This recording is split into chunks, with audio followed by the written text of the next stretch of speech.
नमस्कार, आपल्या सर्वांचं स्वागत आहे सरस्वती किचनमध्ये.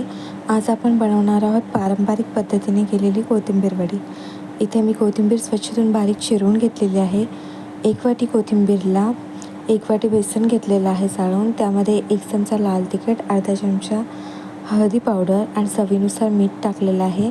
2 चमचे तीळ, अर्धा चमचा लसणाची पेस्ट, 2 चमचे दही आणि 1 चमचा ओवा छान हातावर चोळून घातलेला आहे. आता यात थोडंसं पाणी घालून आपल्याला छान गोळा बनवून घ्यायचा आहे. गोळा एकजीव झाल्याच्यानंतर एका भांड्याला थोडंसं तेल लावून घ्या. चाळणी असेल तर अतिउत्तम. याला आपल्याला हव्या त्या आकारामध्ये रोल करून आपल्याला त्या भांड्यात ठेवायचं आहे. त्यानंतर याला तुम्ही स्टीम करायला ठेवू शकता. स्टीम झालं हे कसं कळावं, त्यासाठी एखादा चाकू किंवा चमचा टाकून बघायचा. त्याला मिश्रण लागत असेल म्हणजे तो शिजलेला नाही आहे.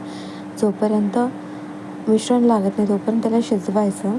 एक नाही म्हणता 15 ते 20 मिनटामध्ये परफेक्ट प्रमाणात शिजून जातं. इथे मी राईस कुकरमध्ये ठेवलं, तुम्ही हवं तर एखाद्या भांड्यामध्ये सुद्धा चाळणीवर ठेवू शकता. आता इथे पहा, माझ्या चाकूला बिलकुल पण मिश्रण लागलेलं नाही आहे. इथे आता आपण त्याचे काप पाडून घेऊया आणि तेलावर छान मध्यम तेलावर तळून घ्यायचं. तेल अगदी गरम पण नको, ठीकठाक गरम झालेलं हवं. त्यानंतर त्याला छान लालसर होईपर्यंत, खुसखुशीत होईपर्यंत तळून घ्यायचं आहे.